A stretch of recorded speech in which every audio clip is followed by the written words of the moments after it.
Did you ever think about creating video recording space for yourself? Well, I certainly did, and when I started to look around out there to see who else has created this and shared it, I couldn't find as much material as I really would have liked. So I thought I would create this video to show you what we created for studio space that has worked well for mostly video, a little bit of photography, but not as much, I'd say, and why we created it and what we used and what we found worked well. And then I'd love to hear what you like and don't like about the studio setup, or if you have ideas, because I know that certainly this is not the final iteration of this, and I certainly would love to know if other people have found things that work better. So let's get started. I'll just start with this area out here because this is kind of like a green room area almost. There's a desk and chairs, and we actually use these chairs as props actually on the set that's created in here. And this is the actual recording studio set. And the first thing you notice is probably a lot of sound treatment. So we've done a lot of these acoustic panels, which I built, which I probably wouldn't do again. I'd probably just buy them. I think you can buy them probably. You might save a little money creating them, but the hassle is probably not worth it. We've got these corner blocks just to kind of deaden things down. Same up here. This there's like a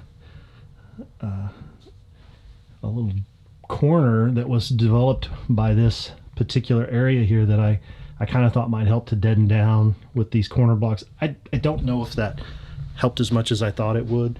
What you're seeing here are really just props that we use, move in and out depending on the setup.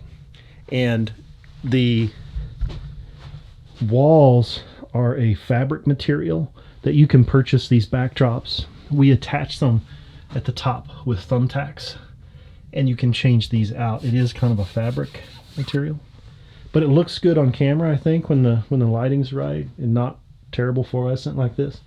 This is a wood panel look, and again, we've just got frames that we can put different items in the frame. Different stuff like this cabinet that we put coffee on sometimes, and corner piece with some different stuff in it and some lights and different things. Always have this bookcase over here with a candle. I find a flickering candle looks nice sometimes. This bookcase has been in shots before. These are all just props that we've had and used. You'll see kind of a hair light up here, or can be used as a backlight on the wall with different gels you can tack on or whatever. Yeah, what you find is that prop wise you wind up collecting a ton of stuff over time and just kind of switching it out to create some variety. The sound blankets that you see here on this wall, I'll back up so you can get kind of a perspective. Those sound blankets we purchased, they have grommets at the top. I used shower curtain hangers and put them on actual round curtain rods. So I'll show you those. Yeah, round curtain rods that hang and go all the way across. I had two sound blankets, so I went around the corner a little bit more, so you can kind of see this. And the reasoning behind that was, behind those blankets there is a window, and behind that window is a road that has some road noise. We were trying to reduce the amount of traffic noise that we would pick up, and those sound blankets really helped a lot. I put foam insulation in the window to kind of seal it up and deaden the sound. Then the sound blankets over the top of that, and that has really quieted it down quite a bit.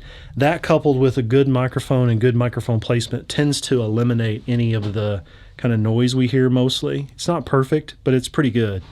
Even things like on the back of the door, when we close the door and we're actually recording, that's a coffee bean sack that I actually got as a gift from a friend of mine. And so we just hang it on the door, just anything to kind of add some depth to those hard surfaces and minimize things. We've been using the Godox SL200Ws as lights. They got a little bit of noise, but they're not terrible. These are affordable soft boxes from Nice Photo. You can look these up. They really work pretty well. Bowen's mount. One we have a grid in, one without right now. Like I said, this is like hair light or a backlight depending on how you want to set it up.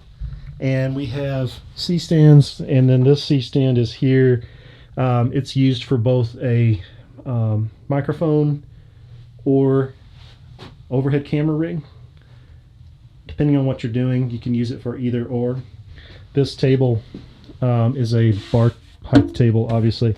With being a hard surface, we found having just an affordable lightweight tablecloth from Amazon is really helpful.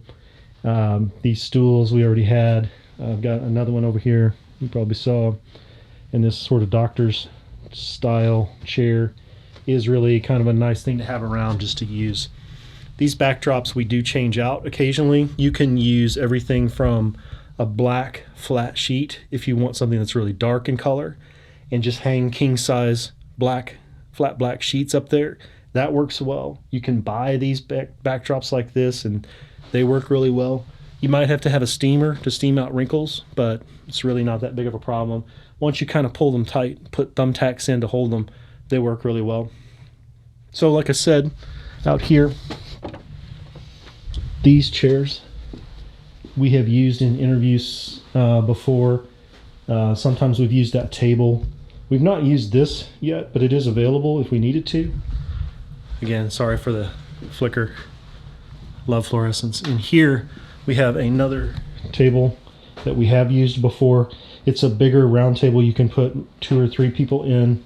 Again, a tablecloth over that helps that hard surface because it is a hard surface. We do have office chairs around that are sometimes helpful to have, but I'm careful about using office chairs because people tend to fidget in them when they move. I do have that problem a little bit with these stools too because they do rotate.